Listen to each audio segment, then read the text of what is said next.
Bonjour et bienvenue dans ce tutoriel concernant Machine Expert V2.0.2 et surtout une des nouveautés apparaissant dans cette version qui est la conversion des unités. Donc nous allons créer un projet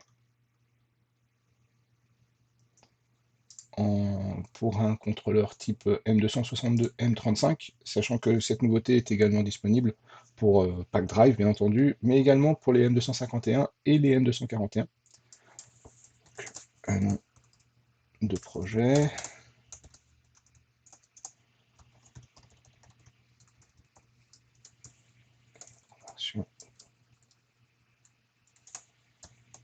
Unité. Voilà. OK.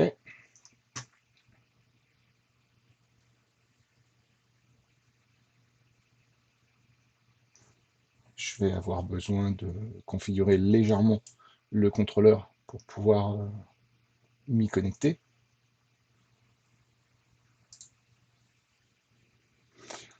Voilà.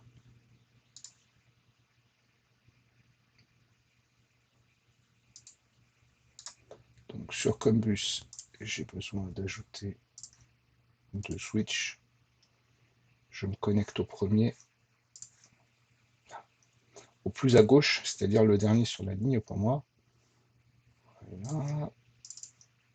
Charger son adresse IP. Et après, on pourra rentrer dans la partie conversion des unités.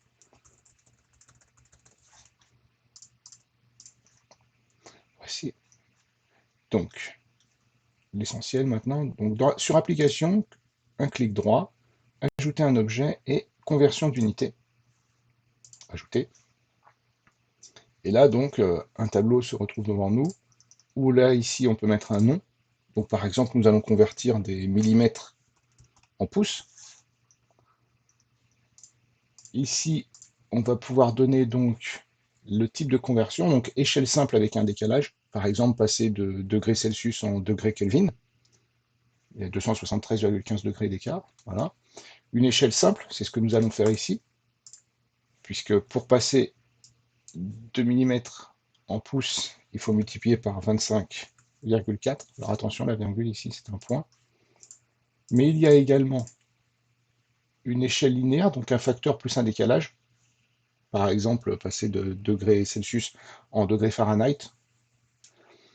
Une échelle linéaire, donc avec une base plus une plage cible, c'est-à-dire dire je pars de, je sais pas, 0-100 degrés pour aller à enfin 0-100 degrés, 0-100, à l'arrière pour faire un pourcentage, 0-100%, pour aller de, par exemple, 0 à 15, pour faire du 0-100%, 0,15 bar, par exemple.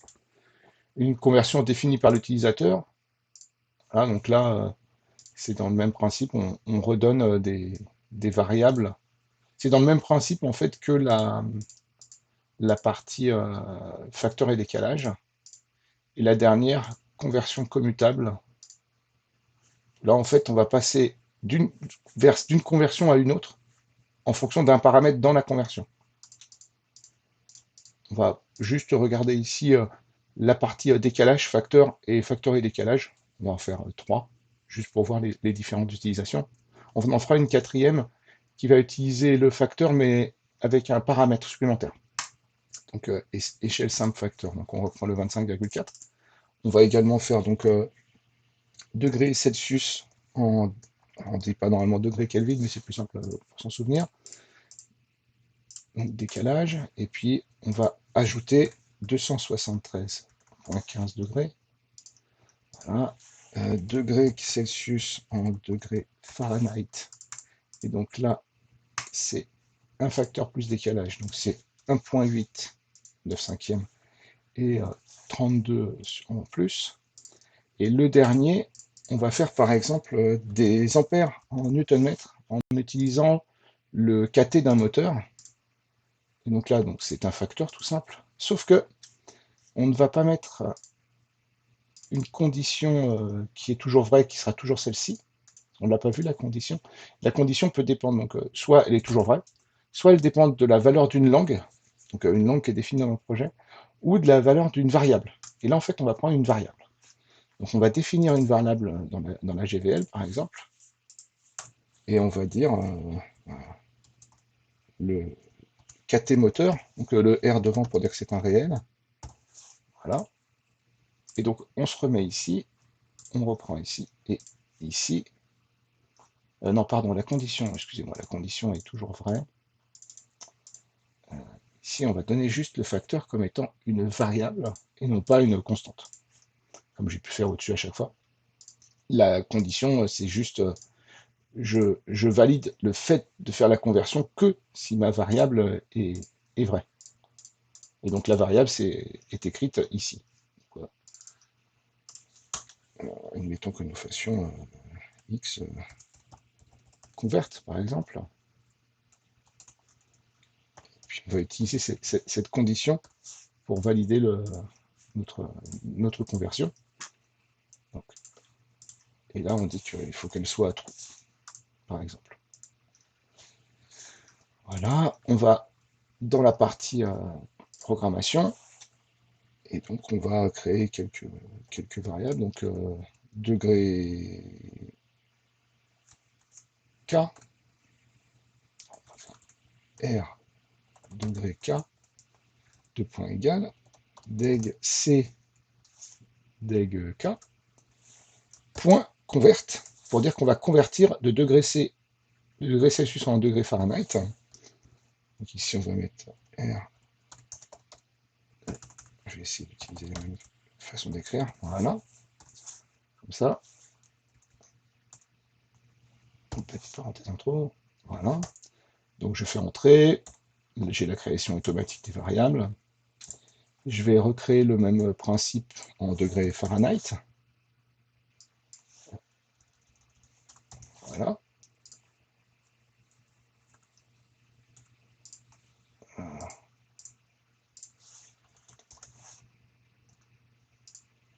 Voilà. Et RDF en réel. Voilà. On va créer également donc la conversion en pouces. Donc là, c'était millimètre inch, point convert, et puis R, mètre. Voilà. Et pour finir, donc le R couple, puisqu'on va passer d'ampère en newton-mètre, donc on va passer d'un courant à un couple. Et là, donc ampère, voilà, point convert.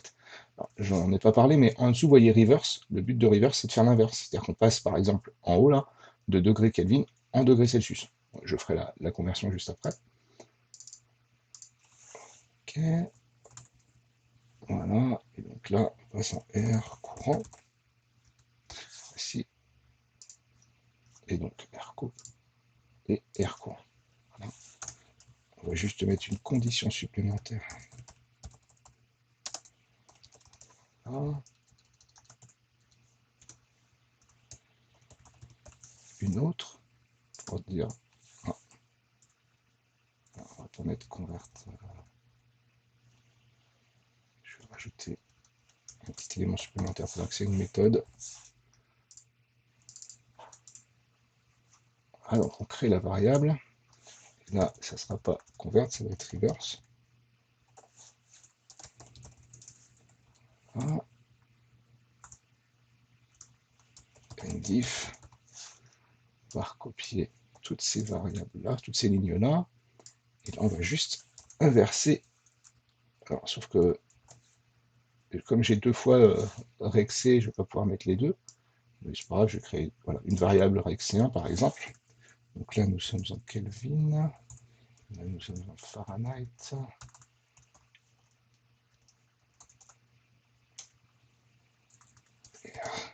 Inch. Mètre. Courant. Et couple. Et voici. Donc le SR main va tourner. On va se connecter physiquement au contrôleur. J'ai juste oublié de valider la connexion.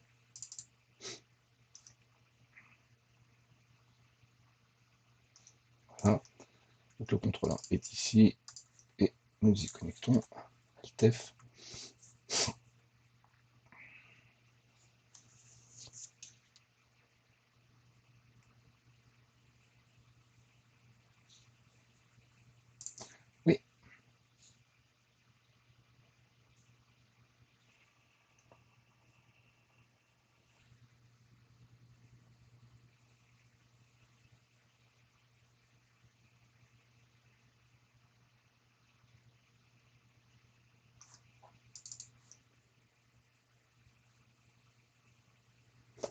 Là, donc je mets en run. Et maintenant, par exemple, donc je vais mettre, je vais déjà dire que je veux convertir. Voici. Et voilà, donc si on met des degrés Celsius, 0 degrés Celsius, ça fait bien plus 273,15, il y a un petit arrondi à faire, degrés Kelvin, et idem, 0 degrés Celsius, ça fait bien 32 degrés Fahrenheit, et 0 mm font bien 0 pouces. Si maintenant je mets 100 degrés Celsius,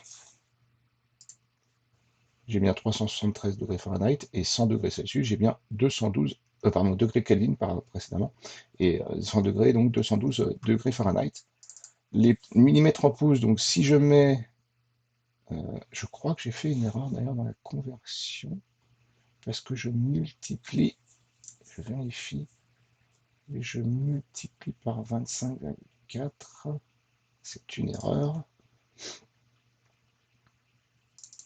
c'est l'inverse. Ah non, quand on passe de millimètres en pouces, non c'est bien ça, oui c'est bien ça. Quand on passe de pouces en millimètres, on multiplie par, c'est quand on passe de pouces en millimètres qu'on multiplie par 25,4. Autant pour moi, donc j'ai inversé le nom, la refactorisation permet immédiatement de changer les types tout seul. Alors, en fait, j'aurais pu faire deux choses. Soit je laissais, comme j'avais en fait les millimètres en inch. D'ailleurs, c'est ce qu'il faudrait faire, si on était plus logique. Non, c'est pas ça qu'il faut faire. J'aurais pu mettre inch en millimètre et puis inverser en... Pardon, millimètre en inch et remettre et inverser le convert et le reverse. Mais il serait plus intelligent de faire comme ça. Voilà, donc je dois juste vérifier ici. Donc on a ici, non pas des... pas dans ce sens-là, mais dans ce sens-là. Je vais mettre en majuscule. Et là, on est bien inch. Et là, on est bien millimètre. Voilà. Donc, je me reconnecte au contrôleur.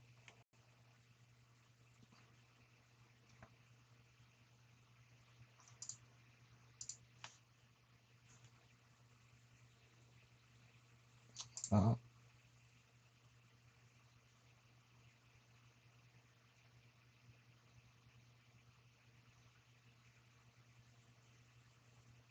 Tout le projet est retransféré, on remet en run et on reprend. Donc, et on repasse la méthode de conversion en mode convert. Voilà, donc si je remets un pouce, on va pas refaire la partie température, ça sert à rien.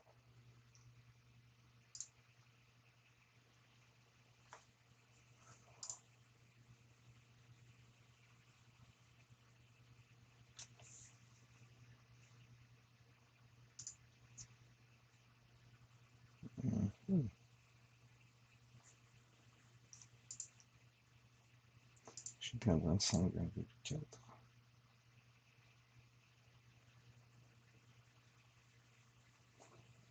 Bon, déjà ici, tout à l'heure, je me suis trompé. J'ai oublié de passer en reverse. Et étonnamment, la conversion de millimètre, de pouce en millimètre n'est pas fonctionnelle.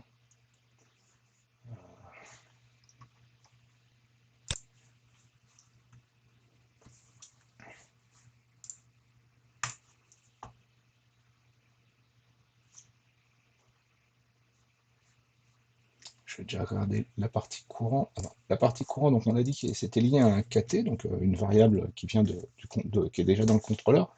Donc je vais mettre 1,2, oui. Alors, je vais essayer de garder un petit peu tout le monde en même temps, voilà, comme ça. Et ici, donc je vais dire que mon courant vaut 1, par exemple. Oui. Et on voit que la conversion est faite en 1 pour 1, puisque je n'ai pas... Il faut que je réduise cette partie-là. Je n'ai pas ici...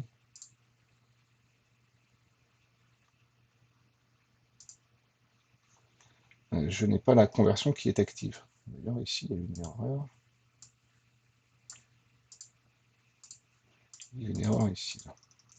sûrement pour ça que j'ai un souci. Alors, on va juste, donc ici, valider la conversion. Oui, on voit bien le 1,2 qui s'est enclenché. Ouais, je vois bien qu'il y a un souci sur la conversion en millimètres, en millimètres pouces.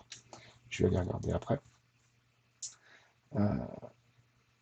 Et donc, si on inverse, pardon, et donc si je change maintenant la valeur 1,2 par exemple 0,75, voilà, et je fais CTRL F7, immédiatement, la conversion, on passe pas bien de, on passe pardon, bien de 1 à 0,75. Je désactive la conversion, on repasse à une valeur qui vaut 1. Parce que c'est en 1 pour 1, quand la condition de conversion n'est pas active, à ce moment-là, on ne change pas on fait bien la conversion, mais on fait en 1 pour 1. Attention aux conversions, à bien les faire comme il faut, à bien utiliser la condition à bon escient. On peut avoir des phénomènes étranges si on ne fait pas comme il faut. Je vais me déconnecter. Je vais juste remodifier ça. Voilà. 25.4 est bien valide. Je me reconnecte.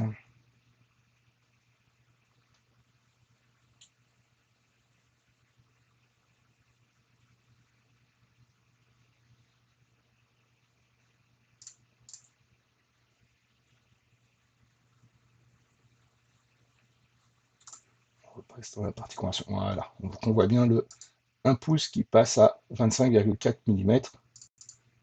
Si on met par exemple 12 pouces, un pied, ça va être à 300 et quelques millimètres. Voilà, 304,8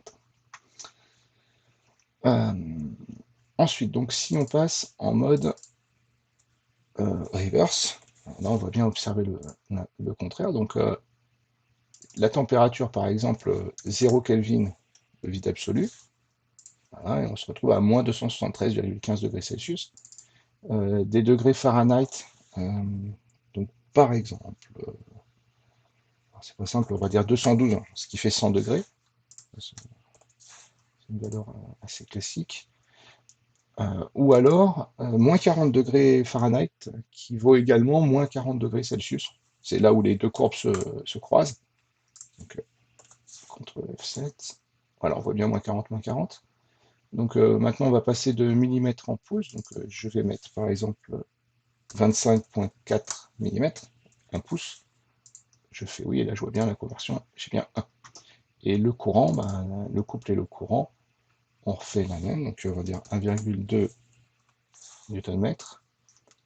La conversion 1 pour 1, puisque la valeur de convert n'est pas active.